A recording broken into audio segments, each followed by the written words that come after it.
Monday asiwasini fanaitana maswat faza de vali faza tiambanimbani faatawo asiufanatana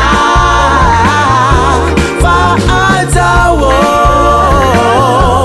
umeofanatana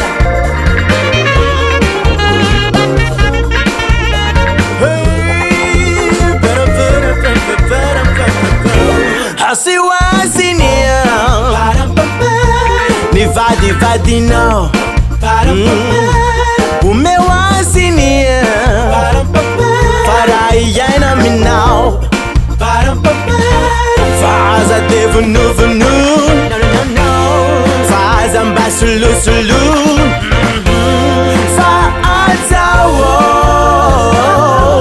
asiufanatana faatawo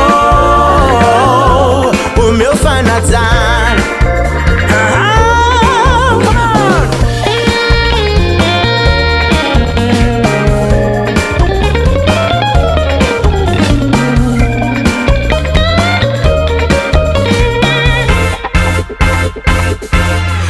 Asiwasinia nizana kataiza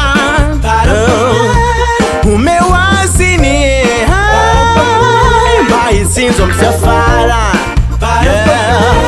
faza tekelya pesai faza na parana nyai faatao asiufanatana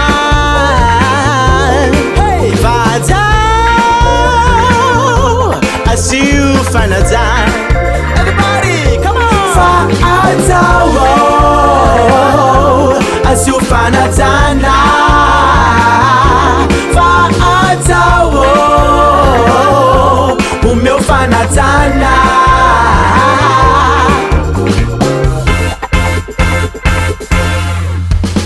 Asiwasnis umewasnis na mainti mivul kuduni asiwasnis umewasnis na maanja fadila nuvana asiwasnis umewasnis na missims kelly nyendini asiwasnis umewasnis famani atawo